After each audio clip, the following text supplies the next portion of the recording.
Item ಯಾವುದೇ ಇರಲಿ try ಮಾಡಿ Aachi chicken masala. Iran, Israel, America ಮಧ್ಯದಲ್ಲಿ ಇಷ್ಟೆಲ್ಲ ಭೀಕರ ದಾಳಿಗಳಾಗ್ತಾ ಇದ್ದ ಹೊತ್ತಲೇ ಪದೇ ಪದೇ ಅಮೆರಿಕ ಅಧ್ಯಕ್ಷ ಡೊನಾಲ್ಡ್ ಟ್ರಂಪ್ ಅವರು ಕೂಡ ಶಾಂತಿ ವಿಚಾರಗಳನ್ನ ಪ್ರಸ್ತಾಪ ಮಾಡಿದ್ರು. ನಿಜಕ್ಕೂ ಶಾಂತಿ ಒಪ್ಪಂದಗಳ ಆಗುತ್ತಾ ಅನ್ನುವಂತಹ ಪ್ರಶ್ನೆಗಳನ್ನ ಹುಟ್ಟು ಹಾಕಿದ್ರು. ಅಮೆರಿಕ ಅಧ್ಯಕ್ಷ ಡೊನಾಲ್ಡ್ ಟ್ರಂಪ್ ಇರಾನ್ ಜೊತೆ ನಡೆಸ್ತಾ ಇರುವ ಮಾತುಕತೆಯಲ್ಲಿ ತಾನು ಭಾಗಿಯಾಗಿಲ್ಲ, ತನ್ನ ದಾಳಿ ಮುಂದುವರಿಸಲಿದೆ ಅಂತ ಹೇಳಿದ್ದ ಇರಾನ್ ಸರ್ಕಾರ ಇದೀಗ ನಾಳೆ ಟ್ರಂಪ್ ಏಕಪಕ್ಷೀಯ ಕದನ ವಿರಾಮ ಸಾರಬಹುದು ಎಂಬ ಆತಂಕದಲ್ಲಿದೆ ಅನ್ನೋದು ಗೊತ್ತಾಗಿದೆ.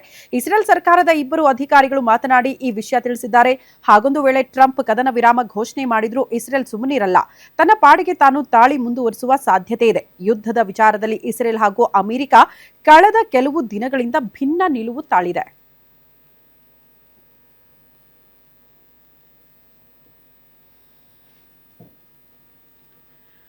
ಮೂರು ರಾಷ್ಟ್ರಗಳ ಮಧ್ಯದ ಈ ಯುದ್ಧದಿಂದ ಭಾರತ ಈ ಕಮರ್ಷಿಯಲ್ ಸಿಲಿಂಡರ್ ವಿಚಾರಕ್ಕೆ ಸಂಬಂಧಪಟ್ಟಂತೆ ಅತಿದೊಡ್ಡ ಪರಿಣಾಮವನ್ನ ಎದುರಿಸಿದ್ದು ಬಹುತೇಕರಿಗೆ ಗೊತ್ತಿದೆ. ಬಟ್ ಈಗ ಭಾರತದ ರಾಜತಾಂತ್ರಿಕತೆಗೆ ದೊಡ್ಡ ಜಯ ಸಿಕ್ಕಿದೆ ಅನ್ನೋದರ ಡೀಟೇಲ್ ಸಿಗ್ತಾ ಇದೆ.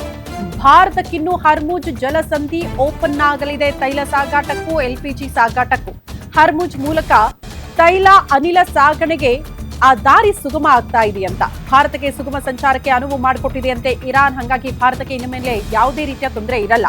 ಭಾರತ ಸೇರಿ 5 ಮಿತ್ರ ರಾಷ್ಟ್ರಗಳ ಹಡಗು ಸಂಚಾರಕ್ಕೆ ಗ್ರೀನ್ ಸಿಗ್ನಲ್ ನೀಡಲಾಗಿದೆ. ಭಾರತ, ಚೀನಾ, ರಷ್ಯಾ, ಇರಾಕ್ ಮತ್ತು ಪಾಕಿಸ್ತಾನಕ್ಕೆ ಮಾತ್ರ ಸಮ್ಮತಿ ಸೂಚಿಸಲಾಗಿದೆ ಅಂತೆ. ಇರಾನ್ ವಿದೇಶಾಂಗ ಸಚಿವ ಸೈಯದ್ ಅಬ್ಬಾಸ್ ಈ ರೀತಿ ಘೋಷಣೆ ಮಾಡಿದ್ದಾರೆ. ಎಲ್ಲರಿಗೂ ಹರ್ಮುಜ್ ಜಲಸಂಧಿ ಮುಕ್ತಗೊಳಿಸಲು ಎಚ್ಚರಿಕೆಯನ್ನ ಅಮೆರಿಕ ಅಧ್ಯಕ್ಷ ಡೊನಾಲ್ಡ್ ಟ್ರಂಪ್ ಕೊಟ್ಟಿದ್ರು. ಆದ್ರೆ ಮಿತ್ರ ದೇಶಗಳ ಹಡಗು ಸಂಚಾರಕ್ಕೆ ಮಾತ್ರ ಇರಾನ್ ಈಗ ಸಮ್ಮತಿ ಕೊಟ್ಟಿದೆ. ವಿರೋಧಿಗಳಿಗೆ ಹರ್ಮುಜ್ ಜಲಸಂಧಿ ಮುಕ್ತಗೊಳಿಸಲ್ಲ ಅಂತ ಇರಾನ್ ಅಗೇನ್ ಸ್ಪಷ್ಟಪಡಿಸ್ತಾ ಇದೆ.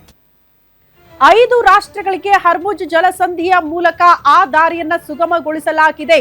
ತೈಲ ಮತ್ತು ಎಲ್ಪಿಜಿ ಸಾಗಾಟಕ್ಕೆ ಈ 5 ರಾಷ್ಟ್ರಗಳಿಗೆ ಮಾತ್ರ ಅನುಮತಿ ಇರುತ್ತೆ, ಉಳಿದಂತೆ ಯಾವ ರಾಷ್ಟ್ರಗಳಿಗೂ ಕೂಡ ಅನುಮತಿ ಇರಲ್ಲ ಅನ್ನುವಂತಹ ವಿಚಾರವನ್ನ ಸ್ವತಃ ಇರಾನೇ ಈಗ ಸ್ಪಷ್ಟಪಡಿಸ್ತಾ ಇದೆ.